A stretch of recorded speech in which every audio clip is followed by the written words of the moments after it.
पुणे हे देशातील एक ऐतिहासिक आणि सुंदर शहर आहे. सांस्कृतिक वारसा जपणारे हे शहर येथील ऐतिहासिक वास्तू, खाद्यसंस्कृती, पुणेरी पाट्या आणि बऱ्याच गोष्टींसाठी चर्चेत येते. पुणे पर्यटकांसाठी आकर्षणाचे केंद्रबिंदू आहे. शनिवार वाडा, लाल महल, सिंहगड, तुळशीबाग असे कितीतरी लोकप्रिय स्थळ आहे. आणि यामध्ये अजून एक वास्तुकलेची भर पडली आहे, ती म्हणजे पिंपरी चिंचवड रहाटणी परिसरातील शिवराजनगरच्या फ्लायओव्हरवरून जात असताना एक नयनरम्य मंदिर सर्वांचं लक्ष वेधून घेत आहे.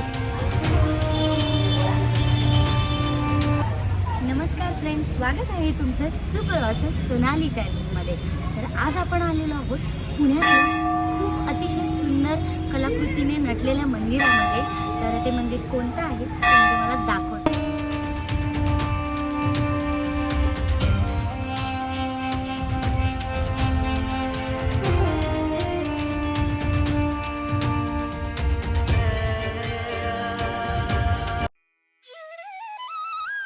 संध्याकाळी सूर्य मावळल्यानंतर या मंदिराची सोनेरी झगमगाहट डोळे दिपणारी असते. मंदिराची कलाकृती अत्यंत सुंदर असून मंदिराकडे एकसारखे बघावेसे वाटते. चारभुजा मंदिर हे चतुर्भुजा असणाऱ्या देवाला अर्थातच भगवान विष्णू यांना समर्पित आहे. या मंदिराला विष्णुधाम असेही म्हटले जाते.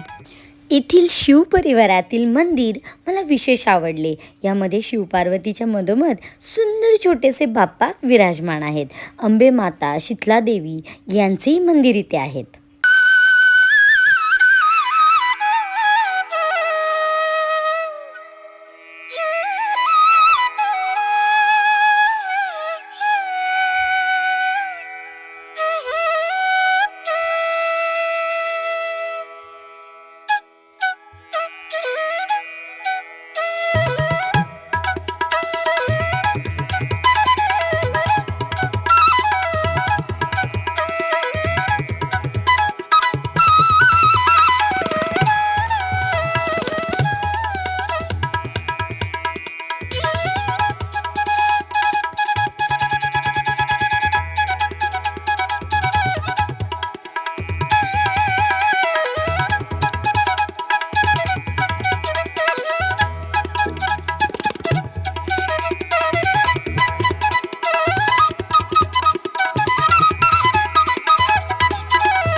संपूर्ण मंदिर हे पांढऱ्या शुभ्र संगमवर पाषाणाने बनवलेले दिसते.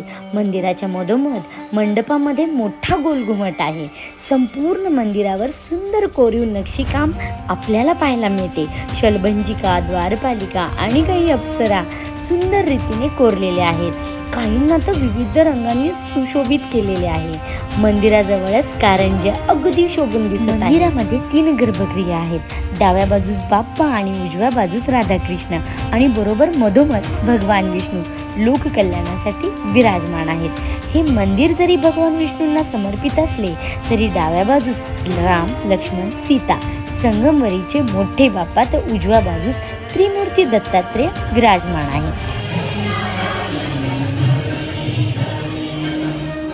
संध्याकाळची आरती आणि चौदार प्रसाद घेऊन मन अगदी तृप्त झाले. खूप सुंदर मंदिर आहे. तुम्ही एकदा तरी या मंदिरात व्हिजिट नक्की करा. तर मित्रांनो, हा व्हिडिओ जर तुम्हाला आवडला असेल तर प्लीज व्हिडिओला लाईक करा, चॅनलला सबस्क्राईब करा आणि प्लीज कमेंट लिहा. तर भेटूया नेक्स्ट व्हिडिओमध्ये. Bye bye.